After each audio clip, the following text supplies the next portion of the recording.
Hello, everybody. My name is Karen Rose, and I will be your professor this semester for English 3.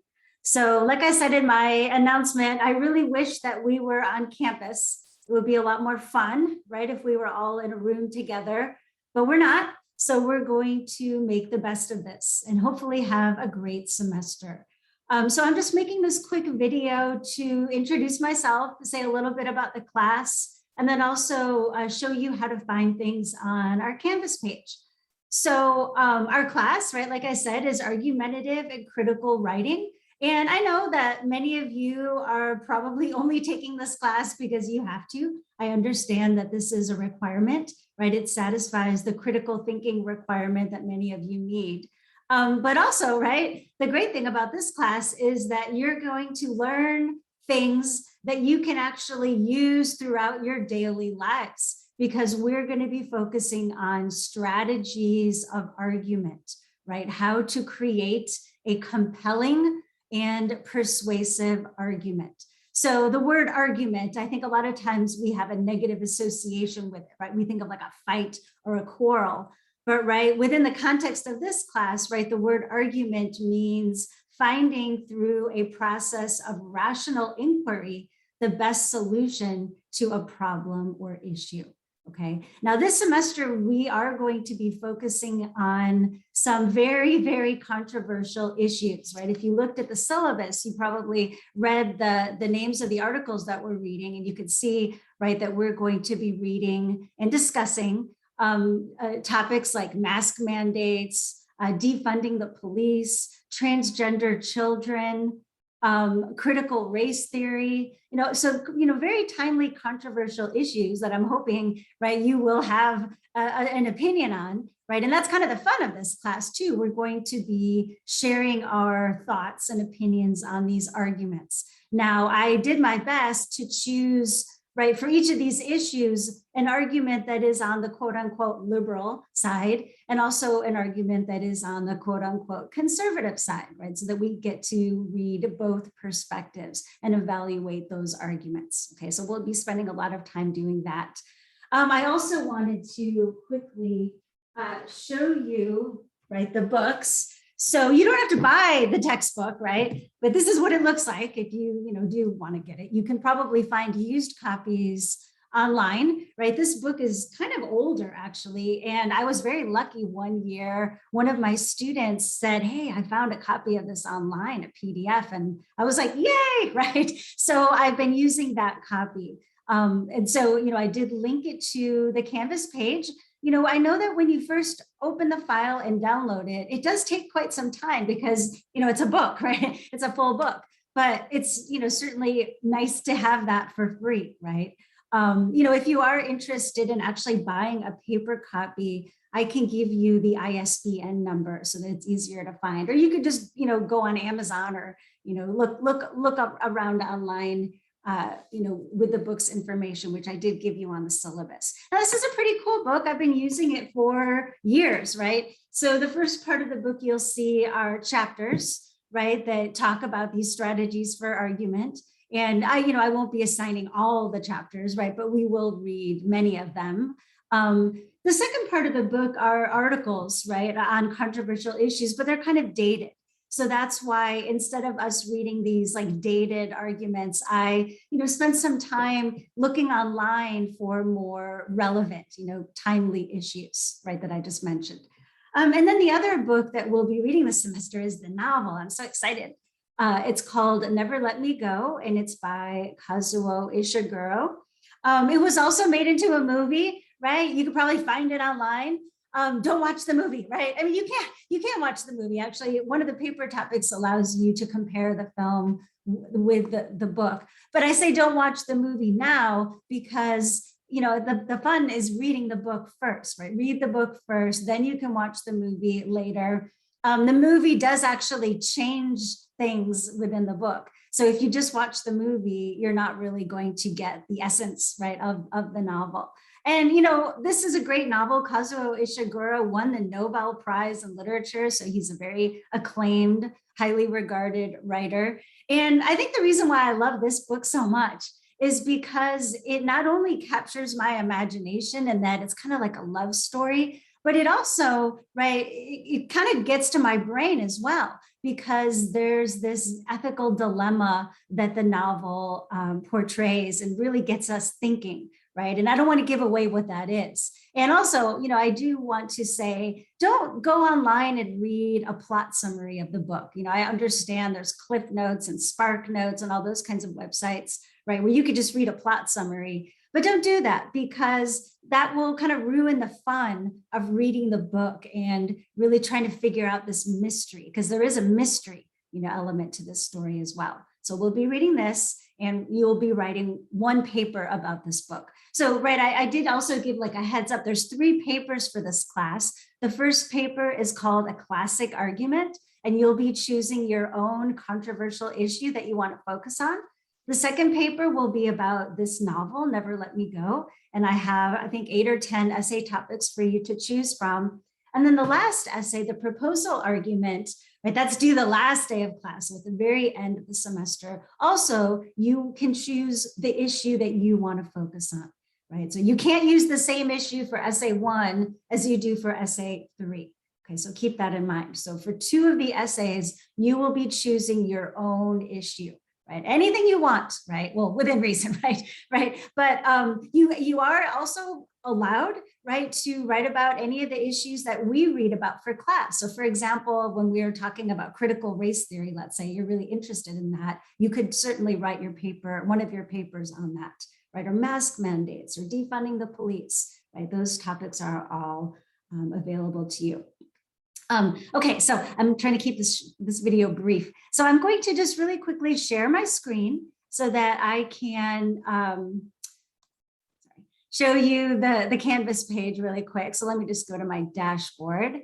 So I, this semester, am teaching 5 classes, right? So I have 4 sections of English 3, and then I have the 1 section of English 2. So, when you say like, oh, I'm in your class, it's helpful for me if you say which class you're in. So I know, if you send me an email, oh, I'm enrolled in English 3, section 72914, that'll just make it easier for me. So all 4 of my English 3 classes are the same. The only thing different you can see is I chose a picture of my pets, right, to, put on the homepage. And that's just kind of a nice way for me to remember which class is which. So, I'm not sure which class you're enrolled in. Again, they're all the same. So I'm just going to click on this one. So when you log on to the class, and I'm actually going to go to the student view, so you can see how it looks on your end, right? You will automatically come to the homepage, right, where my most recent announcements will show. And then also from this homepage, you can click to my email. Right, you can also send an email through Canvas, that's fine. But if you'd prefer to send it directly to me, you can send it right there. This is a link to my office hours, which are on Mondays from 3:30 to 5, link to the syllabus, and then a link to the book, right? The book that I have right here, the paper copy. So again, when you click on that link, it's a large PDF file. It will probably take, depending on your connection, I would say 3 to 5 minutes to download the file. And it's a good thing to just save it on your computer. That way you have it, so you don't have to download it every time you want to access it. I think that probably the thing that I click on the most when I come to our Canvas page is modules. So I have organized our class in modules, right? So the first module shows important course information, right? The syllabus. Everybody in the class will introduce him or herself here, right? You can post any questions here, sort of like a Q&A discussion board. I've given information about the readings. You can see, right? I've got all this stuff here. Then I've also linked to some resources that might be helpful for you, right, at Long Beach City College. Also, the essay topics are here, so you can actually look at them now. The only topic that is not currently available to you is essay topic number 2, right? If you click on that, you'll only see the rubric. It says this assignment is locked until November 8th at 12 a.m. And the reason why I locked that essay assignment is because the essay topics have plot spoilers. And if you read the topics, it'll kind of give away this mystery that I, kind of alluded to. So, you'll have plenty of time to get the topics and write the paper. So you can see the due dates: October 8th for the first essay, November 26th for essay 2, December 17th for essay 3. These organization plans are just screenshots of pages from the textbook that provide a template, like an organizational idea for you when you're working on your paper, to kind of help you organize your thoughts. And we'll talk more about that as the semester goes on. And then if you just scroll through the modules, you'll see everything's arranged by week. So week 1, 2, etc. So within each week, you can find reading, right? Links to readings. And then also often I will give discussion questions, right? You're going to find that that's a substantial part of the work for this class are the discussion questions. And those are worth 5 points each. So if you just do the discussion, you answer the question that's always due on Friday at 11:59 p.m. And then you have to respond to another student, and that is due on Sunday at 11:59 p.m. And each of those discussions has a rubric, so you'll be able to see exactly how you get the points, the 5 points.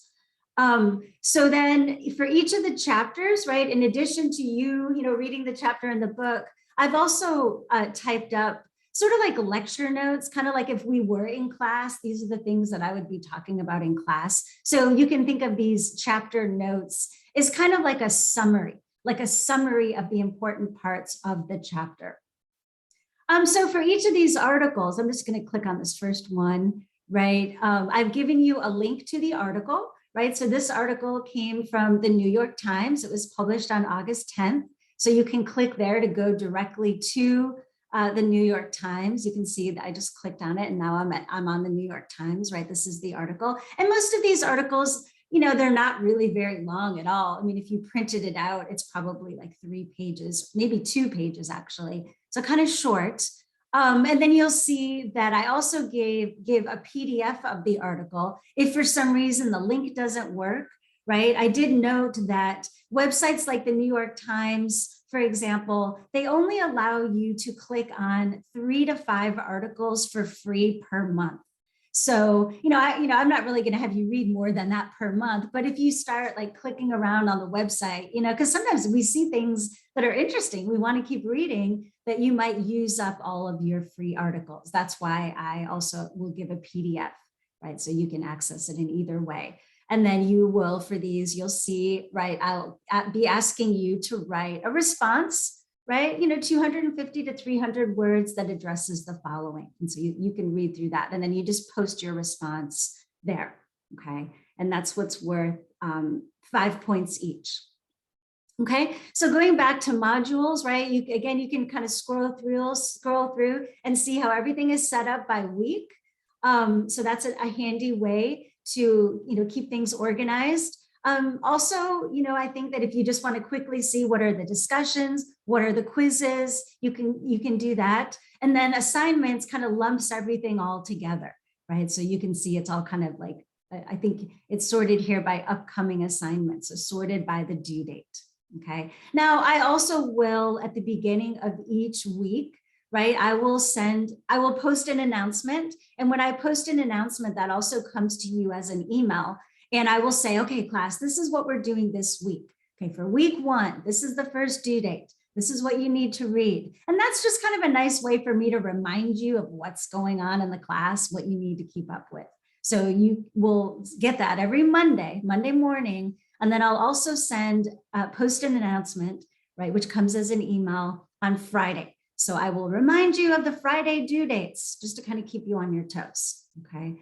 I think that, the WRSC, in case you're wondering, what is that, right? That stands for the Writing and Reading Success Center, right? And now it's kind of exciting. This semester, they are actually open on campus. Not their regular hours, but they do have people on campus that are there for you. You can also, get help online, right? And so and then the grades, obviously there's no grades yet, but when you actually have your grades, right, you guys are probably used to this now, you can see all your grades on Canvas. Let me stop sharing my screen really quick. The other thing I wanted to say, is if you do ever see that there's any links that are broken, right, things that aren't working, please let me know, right? Send me an email and let me know it's not working. I can't access the article, right? When I set up this class, it was a lot of linking things, and I do, make mistakes sometimes. So if I did make a mistake, please let me know. Okay, don't hesitate to do that. So, I guess I'm going to keep this video short. I'm really excited to get to know you on the discussion boards. And, please, anytime come to my office hour. I would love to get to know you. And I look forward to our semester, right? Let's make it a great one. I hope you have a great day.